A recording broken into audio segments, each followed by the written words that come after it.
আমি generation wise half Persian half Bangladeshi. আমার জন্ম গড়ে ওঠা ঢাকা, দেশের বাড়ি বরিশাল। আমি মাঝে মাঝে বলি বরিশালা মেয়ে নিজেকে। কিছু কিছু মানুষ পপুলারিটি ফেম তার কোনো একটা কাজের জন্য পায়। আমি অনেক বছর ধরে কাজ করছি, কিন্তু সত্য কথা বলবো, আমার কাজের মাধ্যমে যেই পপুলারিটি আমি এক্সপেক্ট করেছিলাম সেটা কিন্তু আসেনি।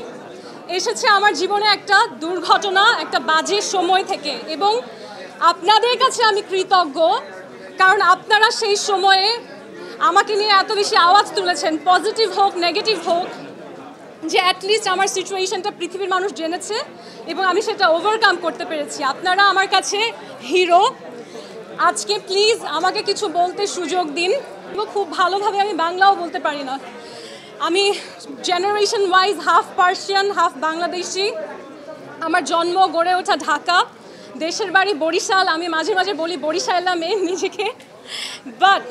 But coming back to miss Bangladesh impact forum, এটা আমি অনেক প্যাশন, অনেক বছরের কাজের একটা ফল হিসেবে শুরু করেছি।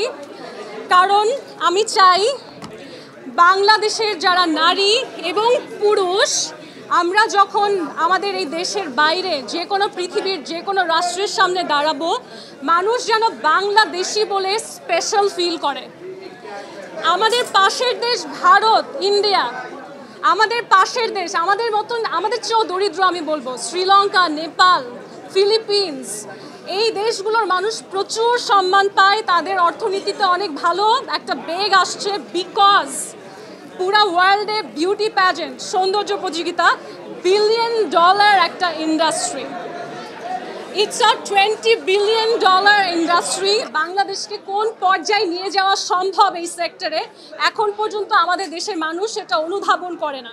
তারা মনে করে যে এই একজন নারী মিস বাংলাদেশ শুরু করেছে, পৃথিবীর দেশে দেশে সে নারীদেরকে নিয়ে রিপ্রেজেন্ট করাচ্ছে, এটার ফল কি? এটার আসন্ন ফল হচ্ছে একসময় আমাদের দেশে প্রচুর পরিমাণে ট্যুরিজম বাড়বে। আমাদের দেশের ফরেন ডিরেক্ট ইনভেস্টমেন্ট, যেটা আমাদের সরকার প্রতি বছর বা বিগত সময়ে যারা যারা সরকার ছিলেন তারা সবাই চেষ্টা করে যাচ্ছে যে কেমন করে বাংলাদেশে ইনভেস্টমেন্ট আনা যায়। Because of this the pageant we are doing, সেটা বাস্তবায়ন হবে। বিউটি প্যাজেন্টের মাধ্যমে পুরো ওয়ার্ল্ডে মানুষ বাংলাদেশকে পভার্টি হিসেবে দেখবে না, বাংলাদেশকে দেখবে এমন একটি দেশ যেখানে নারীরা সুন্দর করে কথা বলতে পারে, যেখানে নারীদের একটি পরিচয় আছে, এবং যেই দেশটা প্রগ্রেসিভ, যে তারা নারীদেরকে এরকম একটা অবস্থান দিচ্ছে। আমাকে বিদেশের অনেক বন্ধু বান্ধবী বলে যে আমরা তো শুনেছি বাংলাদেশে এক্সট্রিমিজম, কিন্তু এক্সট্রিমিজম তো মনে হচ্ছে না, তোমরা তো অনেক প্রগ্রেসিভ জাতি, তোমরা মিস বাংলাদেশ করছো। That's the message I want to send.